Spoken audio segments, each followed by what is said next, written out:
Let's go back to your childhood for a second. Imagine you're only 5 or 6 years old. What would you know about the world? Nothing. Everything you learn from your family. If everything at home is handled with love, your mind thinks the world is safe. But if every day you witness shouting, being ignored, or fights, that same mind starts writing a completely different story.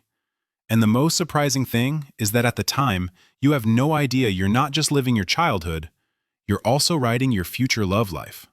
Now think about this. Why do two siblings born in the same house sometimes see love in such different ways? Or why do two people in the same relationship have completely opposite reactions to each other?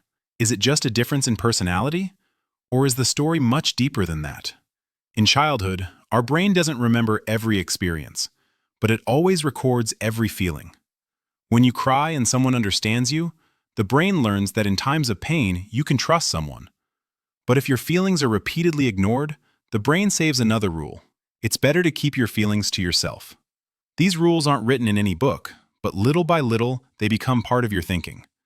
And when you grow up, most people don't even realize they're living by these very rules. Suppose two children fail the same exam, or in any field. One's parents say, "No problem, you'll work harder next time." But the other's parents say, "You'll never amount to anything." Both made the same mistake, but each fixed a completely different thought about themselves in their mind.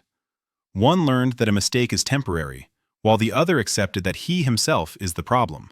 If just one sentence can change a child's self-worth, how much impact must words repeated for years have on his life? This is when the mind starts operating in survival mode. Its purpose isn't to keep you happy, but to protect you from emotional pain. That's why it creates patterns. If keeping others happy brought peace to the home, you learn to keep others happy. If showing emotions got you scolded, you learn to hide them. And if love is ever received and then suddenly taken away, the mind learns to live in constant fear of losing it. Now, the question is, when these patterns were formed in childhood, do they just end on their own as we grow up? The answer is no. This is why some people get attached in a relationship very quickly. Some people take every little thing as rejection, and some people don't let anyone get close to them at all.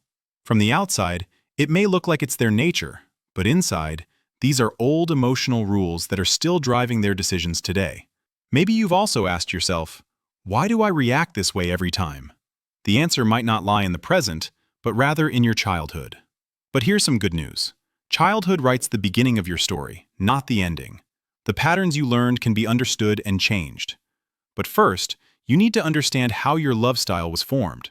And this brings us to a very interesting concept in psychology called attachment styles. Maybe you've noticed that some people stay insecure even after finding love. Some are afraid of commitment, and some lose their own identity in any relationship. None of this is random. There's a pattern behind it, and that pattern often starts in childhood. So now the real question is, what is your love style? And an even bigger question, is it really your own choice, or is it the result of those childhood rules you never consciously chose?